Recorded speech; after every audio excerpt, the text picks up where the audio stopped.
네, 안녕하세요. 소방안전관리자 학습 멘토 챕스입니다.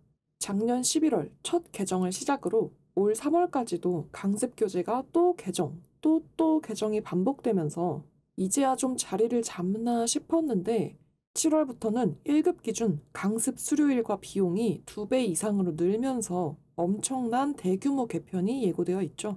그래서 가뜩이나 정신없는 와중에 시험 문제 난이도까지 수직 상승하는 바람에 이제는 평균 합격률이 1-20%대 밑까지 떨어진 상황입니다. 그런데 여러분, 다행히도 일단 7월 말까지는 현행 기준 그대로 시험이 진행될 거라고 공지가 됐고요. 그리고 무엇보다도 우리한테 중요한 건 남들이 몇 퍼센트 확률로 합격을 하느냐가 아니라 그 합격자 명단에 내 이름이 들어가게 하는 거, 그게 중요한 거죠. 제가 2급에 이어 1급까지 직접 시험을 보고 합격해서 자격수첩 2개를 손에 쥐고 그걸 토대로 만들어진 찐 시리즈 교재들이 지금도 전문 자격 분야 도서 베스트셀러에 랭크가 되어 있고요. 작성된 합격 후기만 해도 수천 건에 이릅니다. 계속해서 개정이 되고 법이 바뀌고 합격률이 20%대로 떨어졌는데도 저와 함께 합격의 기쁨을 나눈 합격자분들이 몇천 분이나 계시고 그 중에서는 1등을 해서 상장까지 받고 100점 만점을 받으셨다는 분들도 저희 카페에 몇 분이나 계세요. 어떻게 그럴 수 있었을까요? 오늘 그 합격 포인트와 공부 방법, 그리고 이 모든 노하우가 담긴 요즘에 출제되는 출제 유형과 풀이까지 이번 영상을 통해서 전해드리고자 합니다. 이 영상에서는 찐득한 파이널 문제집을 활용하고 있는데요. 1급과 2급에 모두 통용될 수 있는 시험 범위를 포함하고 있는데 추후 개편에 따른 변동이 예상되는 상황이라 이번에는 소량만 제작된 관계로 교재가 조기 품절될 수 있는 점 미리 양해 부탁드립니다. 자, 그러면 합격자 명단에 내 이름을 올리는 방법 지금부터 시작하겠습니다. 먼저 찐득한 파이널 1회차 8번 문제입니다. 소방안전관리자를 선임하지 않는 대상물에서 관계인이 하는 업무가 아닌 것을 고르는 문제예요. 1번 화재 발생 시 초기 대응, 2번 화기 취급의 감독, 3번 피난방화시설 및 방화구획의 유지관리, 4번 자위소방대 및 초기 대응 체계의 구성 운영 교육. 지금 보시면 우리 찐정리 이론서 보신 분들은 아시겠지만 여기 보기 4개 중에 완전히 처음 보는 내용은 없죠. 그래서 이거 다 본 내용인데 뭐지? 하면서 고민할 시간이 우리한텐 없다는 거예요. 자, 보면 소방안전관리자를 안 뽑는 아주 찌끄만한 건물이라서 소방안전관리자가 아닌 그냥 일반인인데 그 건물에 관계되어 있는 사람, 소유자, 관리자, 점유자, 이 사람들 선에서 할 수 있는 업무가 아닌 걸 고르는 거니까 불이 나면 초기에 소화기로 불 끄는 시도는 당연히 해야 되겠고, 그 다음 시설의 유지 관리, 이것도 당연히 해야 된다고 했죠. 뭐 방화문은 평소에 잘 닫혀 있는지, 또는 계단이나 복도에 통행에 방해가 되는 물건이 쌓여 있지는 않은지 잘 치워놓고, 이런 유지관리 업무는 당연히 그 관계인들도 해야 되는 업무겠고, 내가 이 건물의 건물주인데 우리 건물에서 뭐 불꽃 튀기는 용접 같은 거 무슨 공사한다고 하면 가서 뭔 일 없는지 잘 되고 있는지 감독은 해야 되겠죠. 그래서 화기 취급의 감독까지 1, 2, 3번은 모두 소방안전관리자가 없는 건물이더라도 그 건물에 관계된 관계인 선에서 해줘야 하는 업무에 해당하는데, 4번에 자위소방대 및 초기 대응 체계, 이 건물에 불이 나면 몇 층에 있는 누가 누구를 보조해서 어떤 업무를 할 건지, 그리고 사람들은 어디를 통해서 어떻게 대피를 시킬 건지, 이런 소방에 관련된 전문적인 지식을 바탕으로 사람들한테 각자 업무를 분담시키는 건 누가 할까요? 소방에 대한 교육을 받은 소방안전 관리자가 해야 되는 일이겠죠.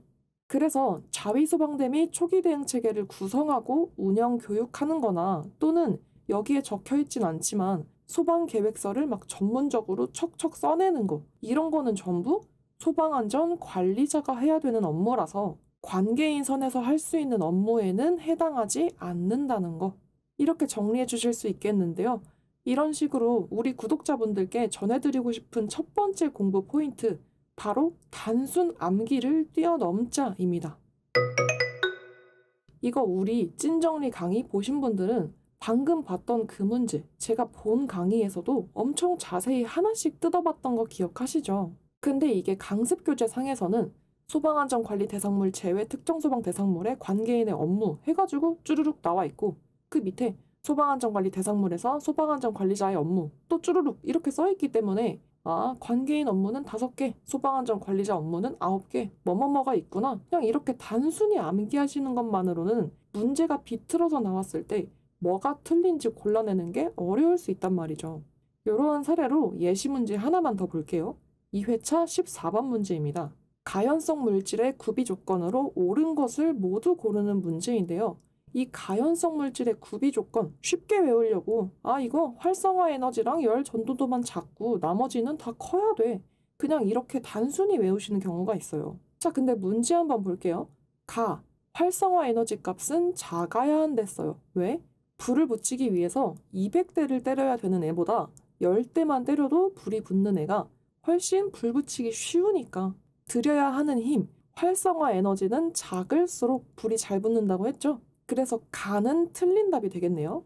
그럼 지연성 가스인 산소, 염소랑은 친하게 지내야 불이 잘 붙죠? 산소 자체가 연소의 3요소 꽉 잡고 있는 애니까 얘랑 친하게 잘 붙어 먹어야 불이 잘 붙으니까 나는 맞는 말이 되겠고요.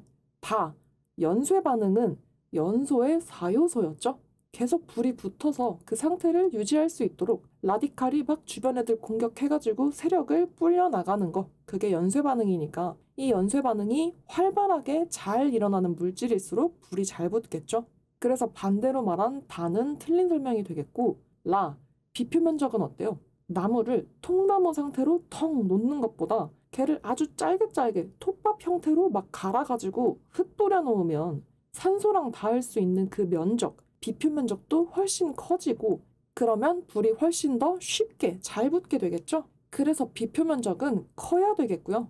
마지막 잘 보셔야 되는 게 열 전도도가 작아야 된다. 맞는 말이네 하고 말을 맞는 설명에 넣으면 이 문제는 날아가는 거죠.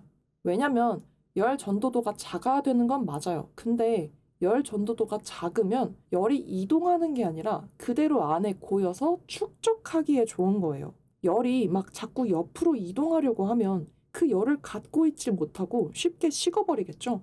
그러니까 열 전도도가 작아야 되는 건 맞는데 열의 이동이 아니라 축적이 용이하도록 열을 품고 있을 수 있도록 열 전도도가 작아야 하는 게 맞는 설명이기 때문에 얘는 앞에 있는 이 조건 때문에 틀린 선지가 되는 거예요. 그래서 결국 옳은 설명은 하나가 되겠죠. 이런 것처럼 그냥 A는 1, 2, 3이다. 이렇게 단순 암기하는 걸 뛰어넘어서 이게 왜 그렇게 되는지, A가 B라는 과정을 거쳐서 1, 2, 3이 되는구나. 이런 이해가 우선이 되어야 함정에 속지 않고 정확한 답을 골라내실 수 있다는 거예요. 그래서 시험이 자꾸 어려워지고 막 한두 문제 차이로 미끄러지는 게 이러한 함정이 많기 때문인데요. 그럴수록 우리는 이 문제가 이렇게 비틀고 저렇게 비틀어서 나오더라도 그 어디에도 휘둘리지 않도록 이 개념이 나오게 된 과정까지 그 이해를 동반해서 공부할 수 있도록 찐정리 이론서 강의에서도 하나하나 짚어서 설명을 드리고 있으니까요. 그러한 부분까지 놓치지 않고 모두 챙겨가시길 바라고, 또 제일 중요한 게 안전원의 강습 교재 있죠? 그 강습 교재도 무조건 한 번 이상은 모든 부분을 빠짐없이 정독해 주시는 것을 권해드립니다. 그래서 단순 암기를 뛰어넘어서 이해가 잘 되지 않는 부분은 찐정리 강의 영상을 재차 돌려보시면서 이해를 하고 넘어가시는 공부 방법을 추천드립니다. 자, 그럼 넘어가서 두 번째 포인트, 이상 초과 그리고 이하 미만의 함정에 빠지지 않는 것입니다. 이 부분 정말 중요합니다. 여러분, 10명 이상은요, 10명까지 포함하는 게 이상이고요. 10명을 초과했다고 하는 건 11명부터를 이야기하는 거예요. 그 다음 이하 미만도 마찬가지입니다. 이하는 그 숫자까지를 포함해서 그 아래를 얘기하는 거고, 미만은 그 숫자를 포함하지 않는 것, 즉 10명 미만이라고 하면 9명까지를 뜻하는 게 미만입니다. 자, 예시 문제 하나 볼게요. 찐득한 파이널 4회차 28번 문제입니다. 자위소방대 조직 구성이 그림과 같을 때 이 유형에 대한 설명으로 옳은 것을 고르래요. 자, 지금 그림 보시면 가장 특징적인 부분, 현장 대응 조직, 여기를 주로 봐주시면 되겠죠? 보니까 현장 대응 조직 밑으로 따로 무슨 피난 유도팀이나 뭐 비상 연락팀이나 이러한 팀의 구분이 없이 그냥 현장 대응팀 하나로 단일화가 되어 있죠. 그럼 이거 뭐다? 타입 3 중에서도 편성 대원이 10명 미만인 10명이 안 되는 경우가 바로 이런 단일 현장 대응팀의 특성을 띈다는 거. 자, 그럼 아래쪽 보기 보면 1번은 타입 1이라고 했으니까 틀린 설명이죠. 타입 1 유형은 가장 큰 대상물에 적용되는 조직 구성 방식이라 현장 대응팀을 본부대와 지구대로까지 나눠서 구성을 하고, 그때 본부대는 비초응방피 5가지 자위소방 활동을 수행하는 각각의 팀으로 나뉘고, 지구대는 조금 더 간소화해서 비초피 팀으로 나누는 이러한 방식을 적용했어요. 그래서 지금 이 문제에서 제시된 이러한 유형은 완전 정반대인 가장 작은 대상물에 적용되는 타입 3이기 때문에 1번은 틀린 설명이고요. 보기 2번도 방금 말한 타입 1에 대한 설명이니까 틀린 설명이 되겠죠. 그 다음 보기 4번 보시면 자위소방대 편성대원이 10인 이하인 경우에 해당한다 이렇게 되어 있는데, 말씀드린 것처럼 이렇게 현장 대응팀 하나로 퉁치는 유형은 편성대원이 10인 미만일 때, 즉 1명부터 9명까지일 때 적용되는 방식인데, 10인 이하라고 해버리면 여기에 10명까지도 포함하는 개념이기 때문에 틀린 답이 된다는 거. 이러한 이하 또는 미만 아니면 이상과 초과, 이 단위를 정확히 기억해 주시는 것이 아주 중요한 포인트가 되겠습니다. 그래서 자위소방대 구성할 때 현장 대응팀 하나로 퉁치는 건 편성대원 몇 명일 때, 9명까지, 즉 10명 미만일 때 이렇게 따로 팀을 구분하지는 않되, 대신에 인원이 적더라도 비상연락, 초기소화, 피난유도 같은 이러한 기본적인 자위소방 활동 업무들은 수행이 되어야 하니까 팀으로 묶진 않더라도 개인별로 이러한 각 업무들을 담당할 수 있도록 현장 대응 팀을 구성해야 되겠습니다. 그래서 옳은 설명은 3번이 되겠죠? 자, 그 다음엔 예제를 통해서 디테일을 한번 잡아보겠습니다. 찐득한 파이널 1회차 36번 초기 대응 체계의 인원 편성에 대한 설명으로 옳지 않은 것을 고르는 문제입니다. 여기서 나머지 옳은 설명들은 한 번씩 꼼꼼하게 읽어봐 주시고요. 옳지 않은 설명은 4번인데요. 왜냐면 초기 대응 체계를 편성할 때 수신반이나 종합방제실 같은, 한마디로 이 상황을 다 모니터링하고 컨트롤할 수 있는 컨트롤 센터 같은 곳에 있어야 하는 인원은 최소 1명 이상이기 때문에 2명 이상이라고 서술한 4번의 설명이 옳지 않은 설명이 되겠고요. 그다음 이런 식으로 어디에 있어야 하는 누구누구는 최소 몇 명 이상이어야 한다, 이런 진짜 한 줄로 띡 되어 있어서 그냥 스쳐 지나가기가 너무 좋은 그런 개념이 2가지가 더 있어서 이걸 한 번에 딱 정리해 드리겠습니다. 짜잔, 요건데요. 첫 번째는 방금 문제로 본 것처럼 초기 대응 체계를 편성할 때 수신반이나 종합방제실에서 모니터링을 하고 지휘 통제할 수 있는 인원은 몇 명? 최소 1명 이상. 두 번째, 자위소방대 인력 편성할 때 각 팀별로 인원은 몇 명이어야 하냐면 최소 2명 이상이어야 합니다. 세 번째, 이 부분은 1급을 보시는 분들께만 해당되는 내용이에요. 초고층 건축물의 관리 주체는 재난 및 안전관리에 필요한 인력을 종합방제실에 최소 3명 이상 상주하도록 해야 합니다. 자, 이것도 각각의 개념을 아시면 그냥 아주 간단한 얘기예요. 우선 자위소방대가 있어요. 이 자위소방대는 불이 났을 때 소방대가 오기 전까지 그냥 놀고 있을 수만은 없으니까 우리 건물을 쓰고 있는 이 사람들끼리 알아서 자체적으로 각자 업무를 분담해서 누구는 피난하는 거 도와주고, 누구는 소화기나 옥내 소화전 가지고 불도 좀 꺼보고, 누구는 중요한 서류를 챙기고, 이런 식으로 어떤 역할 분담을 미리 해서 일사불란하게 움직여서 피해를 좀 더 줄일 수 있도록 하는 활동이었죠. 그래서 이 자위소방대에서 수행하는 5가지 업무, 비초응방피가 있었고, 아까 봤던 자위소방대 조직 구성도처럼 현장 대응 조직 해가지고 비상연락팀, 초기소화팀, 응급구조팀, 이런 식으로 이 업무를 수행할 각각의 팀을 구성했잖아요. 그쵸? 그러면 이걸 팀이라고 부르려면 거기에 들어갈 사람이 최소 몇 명 이상이어야 될까요? 최소 2명은 돼야 되겠죠? 왜냐면 나 혼자 1명이 있는 걸 팀이라고 하진 않잖아요. 나하고 너하고 둘은 있어야 최소한 이걸 팀이라고 부를 수 있는 거니까. 그래서 왜 아까 본 것처럼 여기다가 편성할 수 있는 인원이 너무 적어가지고 10명 미만일 때는 이렇게 팀으로 막 사람을 짝지어서 넣을 여유가 없으니까 어떻게 해요? 각각의 비초응방피 팀으로 묶지를 않고 그냥 현장 대응팀 하나로 퉁쳐서 대신에 개인별로 업무 분담하는 걸로 했었죠.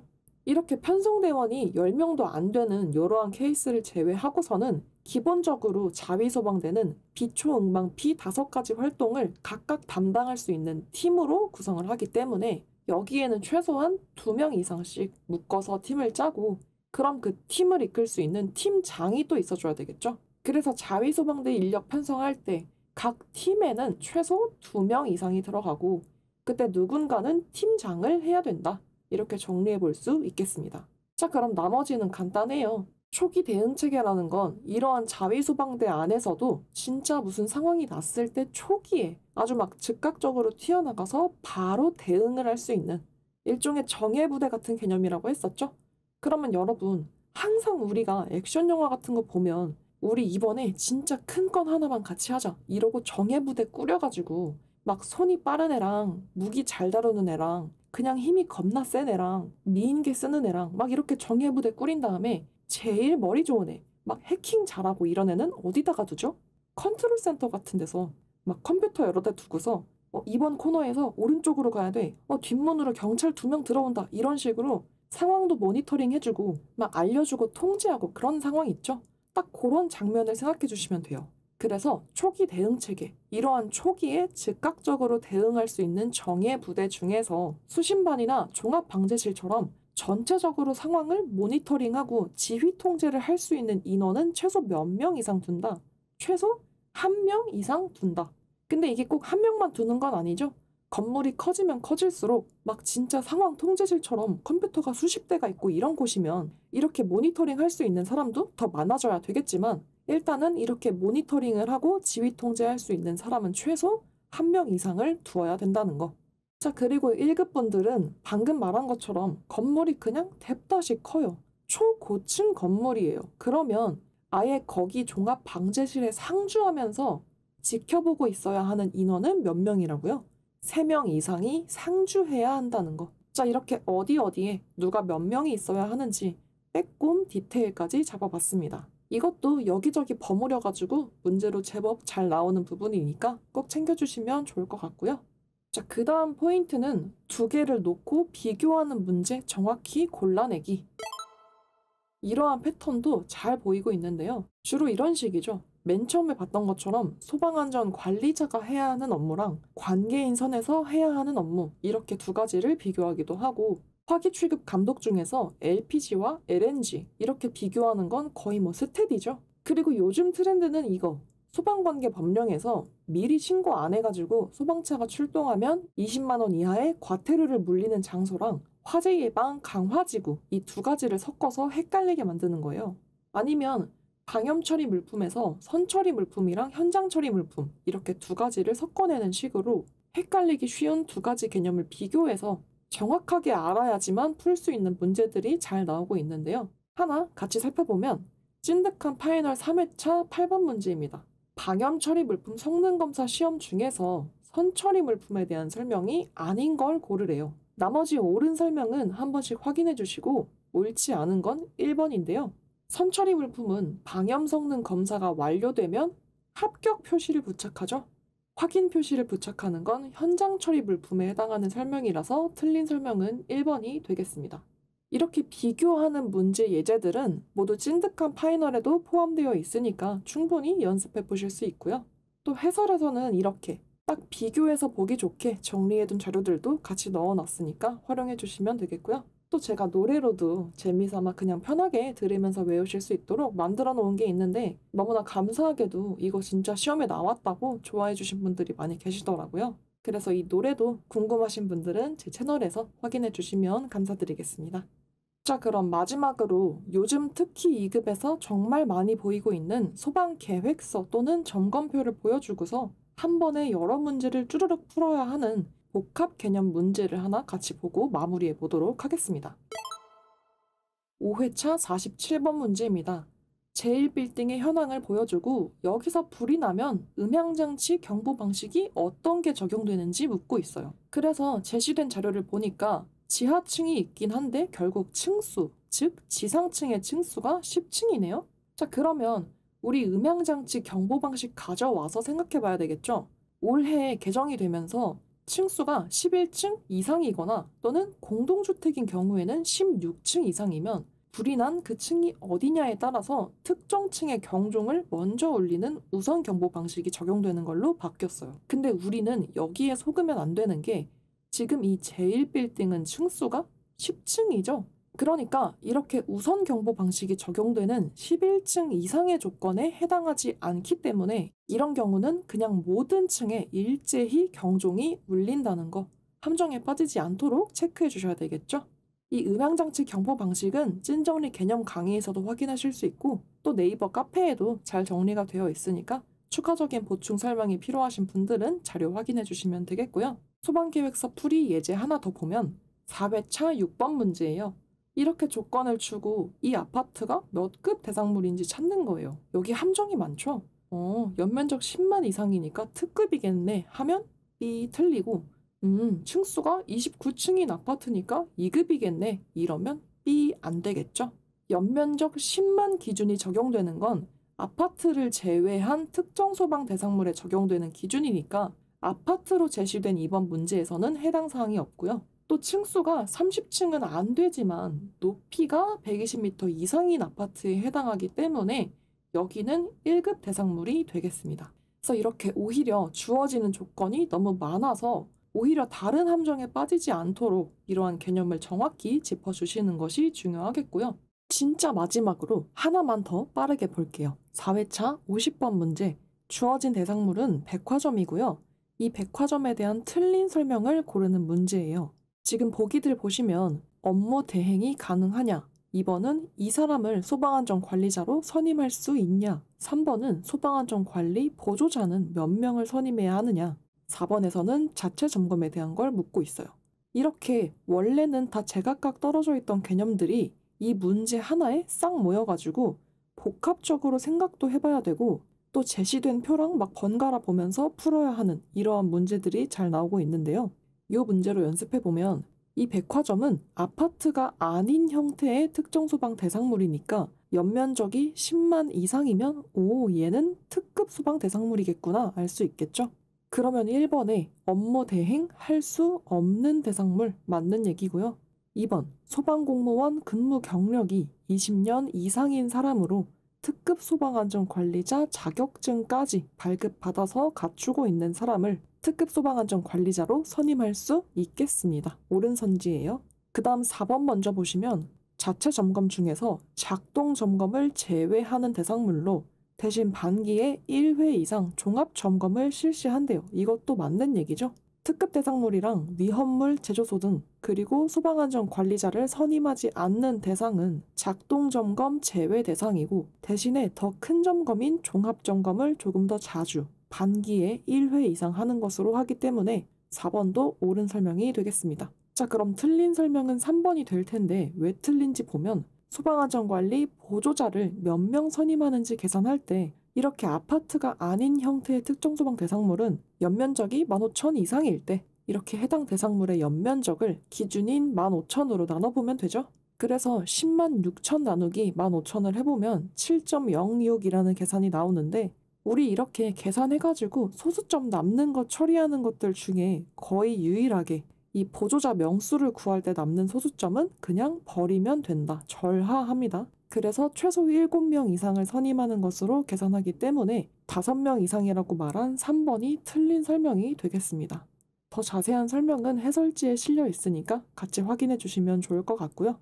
이런 식으로 소방계획서를 통해 복합적으로 모든 개념을 다 때려박는 문제들은 정말 다양하게 출제가 될 수 있거든요. 그래서 지금 소개해드리는 방식 외에도 여러 가지 타입으로 변형해서 교재에 수록되어 있으니까 이런 문제풀이 연습이 필요하신 분들은 찐득한 파이널 문제집을 같이 활용해 주시는 것을 권해드리고요. 또 교재에 OMR 카드가 수록되어 있어서 마킹 시간 연습이 필요하신 분들께서도 요긴하게 사용해 주실 수 있겠습니다. 자, 이렇게 이번 시간은 간단하게 마무리해 보려고 하는데요. 가끔 질문 주시는 것 중에 모의고사 기출문제는 꼭 풀어야 하나요? 하는 분들이 계세요. 그런데 저는 꼭 제 자료가 아니더라도 여러 문제들을 가능한 많이 접해 보시는 걸 권해드리고 싶은 게, 반드시 이 문제가 나온다, 그러니까 이 문제의 정답은 이거다, 이렇게 고정된 방식으로 접근하시는 것이 아니라 그 각각의 문제와 유형들을 풀어보시면서 내가 지금 알고 있는 개념을 정말 여러 가지 온갖 방해와 함정과 트릭에도 속지 않고 온전히 내 걸로 만들어서 확실히 가져간다는 마음으로 접근해 주셨으면 좋겠다는 생각이었거든요. 그래서 제가 문제 자체를 구성하는 것도 정말 많이 신경을 썼지만, 이 각 문제에 대한 풀이도 각각의 보기가 옳지 않은 이유는 뭔지까지 최대한 전부 실어 놓으려고 애쓴 이유가, 내가 맞는 것도 다시 확인하고 틀린 건 왜 틀렸는지, 어떻게 접근해야 하고, 또 이게 어떤 내용과 비교하면 좋은지, 그런 체크 포인트들까지 모두 챙겨가실 수 있도록 구성을 했기 때문에, 개념 정리가 된 상태에서 마무리로 다시 한번 확인 작업을 하는 과정으로 이러한 모의고사 문제들을 접해주시고 또 각각의 해설로 한 번 더 총정리해 주시는 걸 권해드리고 싶습니다. 자, 그럼 이번 시간 이렇게 마무리하겠고요. 혹시 또 이번 문제집에서 보충 설명이 되었으면 하는 문제나 또 이렇게 풀이 영상으로 만들어졌으면 하는 문제들 제보 주시면 제가 또 한번 모아서 영상으로 만들어 보도록 하겠습니다. 시청해주셔서 감사합니다.